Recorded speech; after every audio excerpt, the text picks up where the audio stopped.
Hey everyone, welcome to Read the Bible in Lockdown for another week. Now I know it's a public holiday today, but good on you for tuning in for our reading today. This is one of my favorite chapters of the Bible, a great example of the power and wonder of the Lord.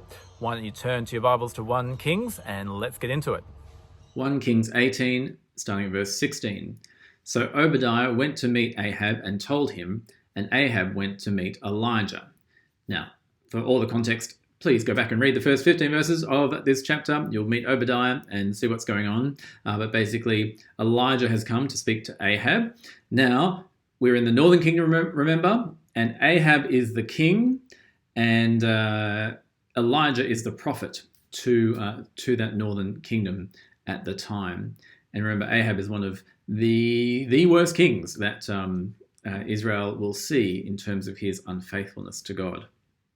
Okay, let's see what happens. Verse 17, when he saw Elijah, he said to him, "Is that you, you troubler of Israel?"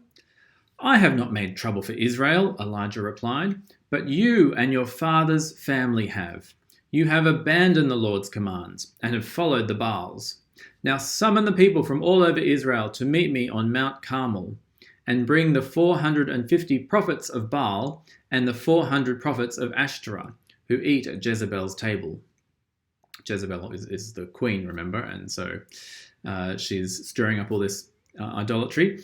Verse 20, so Ahab sent word throughout all Israel and assembled the prophets on Mount Carmel. Elijah went before the people and said, "How long will you waver between two opinions? If the Lord is God, follow him. But if Baal is God, follow him." But the people said nothing. Now here's a really important question for God's people. How long will you waver between two opinions?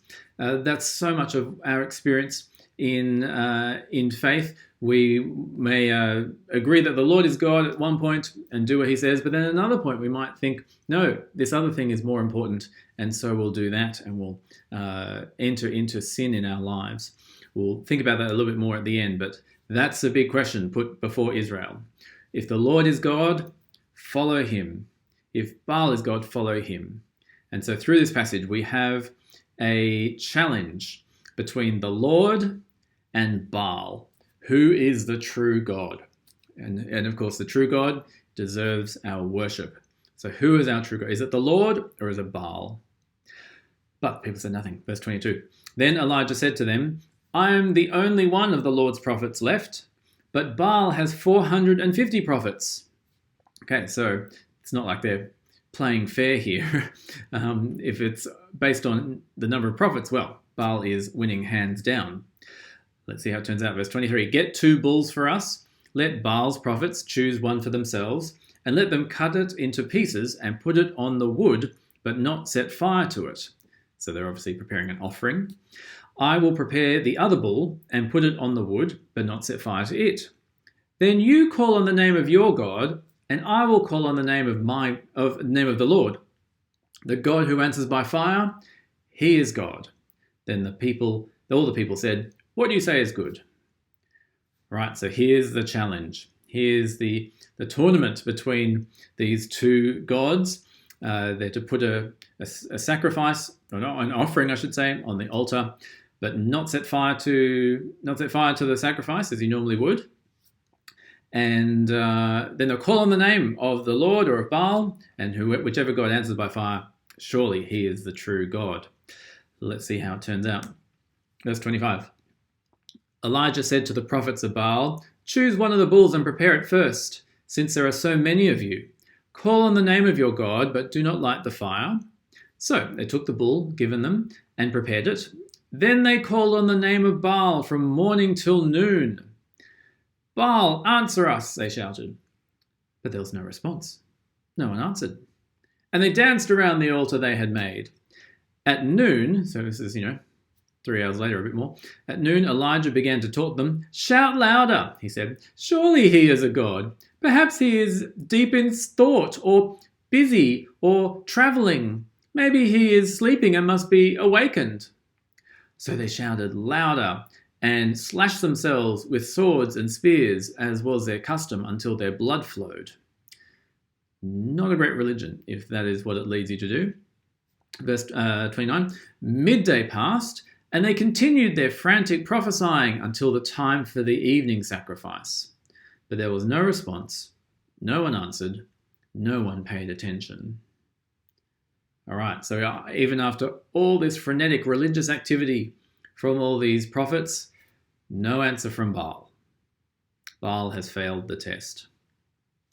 Verse 30. Then Elijah said to all the people, "Come here to me." They came to him, and he repaired the altar of the Lord, which had been torn down. Elijah took 12 stones, one for each of the tribes descended from Jacob, to whom the word of the Lord had come, saying, "Your name shall be Israel." With the stones he built an altar in the name of the Lord, and he dug a trench around it large enough to hold 2 shears of seed. He arranged the wood, cut the bull into pieces, and laid it on the wood. Then he said to them, "Fill 4 large jars with water and pour it on the offering and on the wood." "Do it again," he said, and they did it again. "Do it a 3rd time," he ordered, and they did it a 3rd time. The water ran down around the altar and even filled the trench. Okay, so Elijah has set up this offering to the Lord, and now he's told the people around him to pour water on it. Now, of course, if you're going to light a fire, you definitely don't pour water over it, because then it won't burn at all. The wood will be all wet, and you'll have to wait for the wood to dry before it can burn. Elijah's making this as hard as possible for the Lord, and yet he's confident in the outcome. Verse 36. At the time of the sacrifice, the prophet Elijah stepped forward and prayed, "Lord, the God of Abraham, Isaac, and Israel," another name for Jacob, "let it be known today that you are God in Israel, and that I am your servant, and have done all these things at your command. Answer me, Lord, answer me, so these people will know that you, Lord, are God, and that you are turning their hearts back again." Then the fire of the Lord fell and burned up the sacrifice, the wood, the stones, and the soil, and also licked up the water in the trench. When all the people saw this, they fell prostrate and cried, "The Lord, He is God! The Lord, He is God!" Then Elijah commanded them, "Seize the prophets of Baal. Don't let anyone get away." They seized them, and Elijah had brought them down to the Kishon Valley and slaughtered there. So the Lord has passed the test. The Lord has passed the test, and the people recognize that the Lord is God, not Baal. The Lord is really the God of the world. And the prophets of Baal get their righteous punishment for not worshipping the Lord.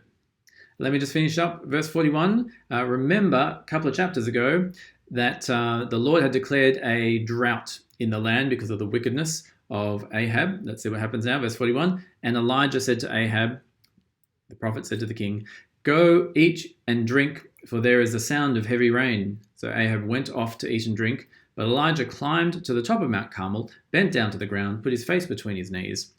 "Go and look toward the sea," he told his servant. And he went up and looked. "There's nothing there," he said. 7 times Elijah said, "Go back." The 7th time the servant reported, "A cloud as small as a man's hand is rising from the sea." So Elijah said, "Go and tell Ahab, hitch up your chariot and go down before the rain stops you." Meanwhile, the sky grew black with clouds, the wind rose, a heavy rain started falling, and Ahab rode off to Jezreel. The power of the Lord came on Elijah, and tucking his cloak into his belt, he ran ahead of Ahab all the way to Jezreel. So we have the breaking of the drought. Now that the Lord has displayed his power, he'll display it by breaking the drought as well. So we've got a wonderful chapter of the Lord's supremacy over anything else that might command our worship. And so our big question for today to reflect on, if the Lord is God, follow him. But if Baal is God, follow him. Will you be single-minded in you following the Lord? Or will you toss and turn between 2 opinions? Sometimes serve the Lord, or sometimes serve your own pleasure, or your significant person in your life, or your career, or something like that. What are you going to follow? You can only follow one thing wholeheartedly in your life. If the Lord is God, follow him.